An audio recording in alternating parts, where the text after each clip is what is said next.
Well, that looks like it's gonna work, but it's gonna take a lot of sanding.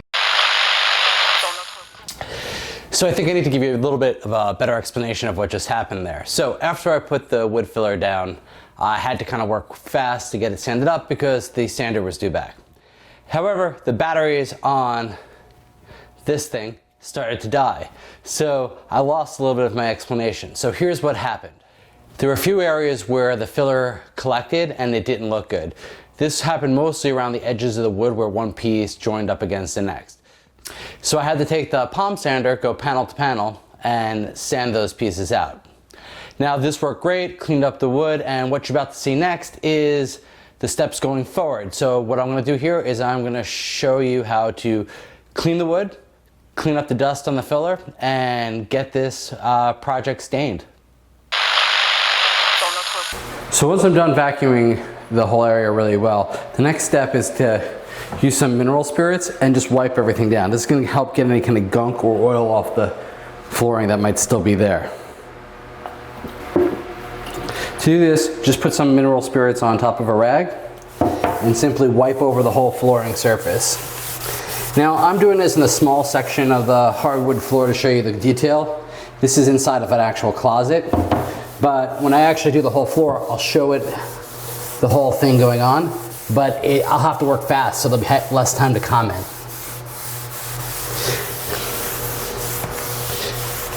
You want to apply this fairly liberally.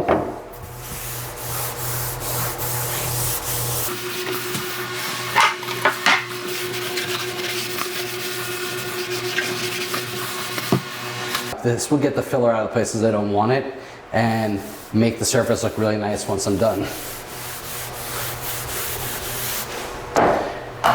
Now we just gotta wait for this to dry and we can move on to the next step. To take some water and to wipe down the wood. This is called popping the grain. I'm not quite sure why, but in addition to cleaning the wood one last time, it does give the, makes the wood more permeable to the stain, so the stain takes better. Just wipe it down one last time with some tack cloth. Now you want to apply the stain going in the same direction as the grain of the wood.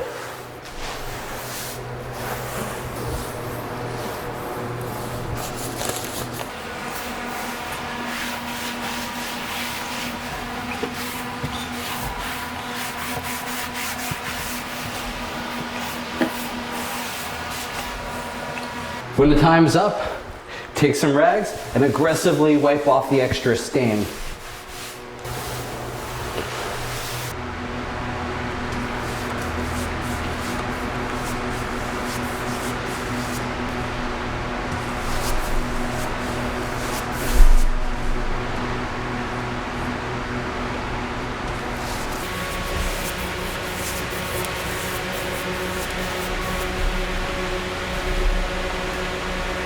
Well, it's now the second day and the flooring is dried.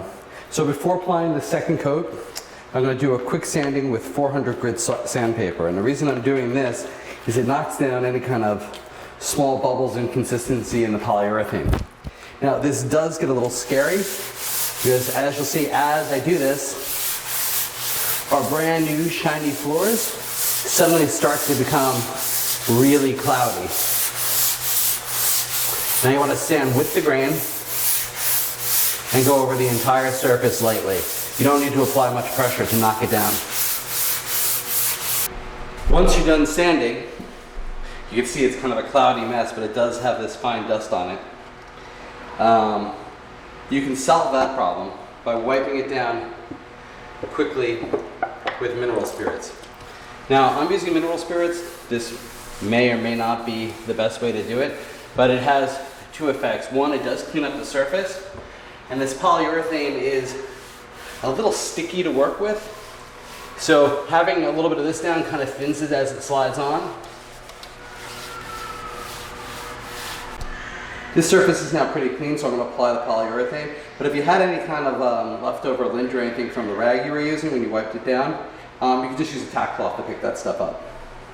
So now I'm just going to apply the second coat using a brush, and again brushing with the grain.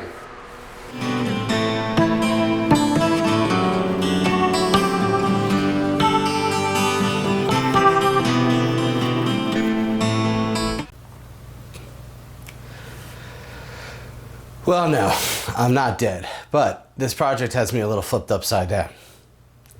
As you can see, I was able to complete the floors. And they did come out looking fairly well. However, there were some difficulties involved in this, and I will get to that right now after I clean myself up a bit. Well, that's a lot better.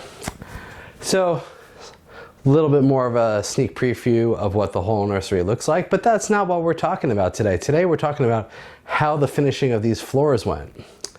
And for the most part, as most of the stuff did after I spent a lot of time on it, it went really well. They look pretty good. But there are a couple things I didn't like. One of which is I tested this, and you can see in this video where we put the little plate between the hardwood floors and the rug in the other room. The color and the stain, and it matched perfectly. This was a Minwax Early American stain.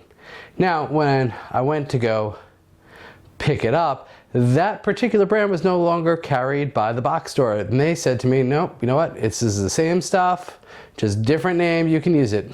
I trusted them, I used it, and it did not match. Did not match. Look, I don't know if you can see this, but it did not match. I was not happy with that. So again, minor thing, but being that little imperfections drive me mad, that's definitely a downgrade on what happened in finishing this room, but it still looks good. And you can't really see the seam because it's in the door frame. The second issue I had was the polyurethane coat. Now, polyurethane I knew was difficult. I knew it was going to be difficult going into this. However, I didn't think it was going to be this bad. So I used an oil-based semi-gloss. And now the semi-gloss is what I knew was used on the rest of the floors. I got a recommendation, and the stuff I used was fast drying. And if I had to do this again, I would never use a fast drying product. And when they say it's fast drying, it dries. You start putting it on and it starts, your applicator just starts sticking to the floor after a few passes. So that made it really difficult. And what I got were marks like this. And I know this is a little bit hard to see. I have the contrast kind of turned up, but you can kind of see where the polyurethane didn't flow and go even. Also, I found inconsistencies in the shininess. So if I was to do this again, I would most likely use a water-based polyurethane.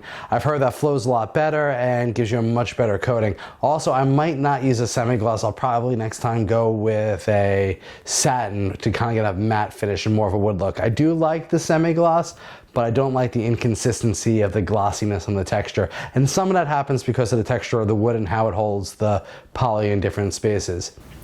So I'm going to give this project a 7.5 out of 10 as far as difficulty. It really wasn't so bad, but a little practice beforehand would have made it a lot easier. So I'm pretty sure the next time I do a floor, it'll be a lot better than this one. But then again, even at a 7.5 difficulty with the mistakes that I made, it came out nice and it saved a lot of money. I had gotten a quote to do the flooring in this room around $2,000. With the hardwood floor and all the materials that I bought and the time to stain, I think the material cost came in just under $1,000. So that's a 50% savings. So it was worth trying. Also, the worst thing that could have happened in this case is if I totally messed up the finish of the floor, I could have had a professional come and just refinish the floor out. So it's worth trying.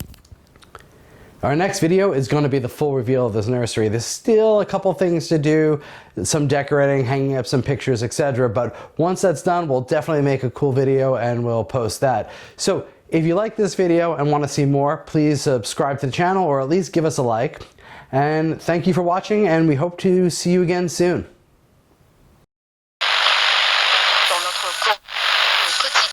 What do you think overall of the job that Daddy did?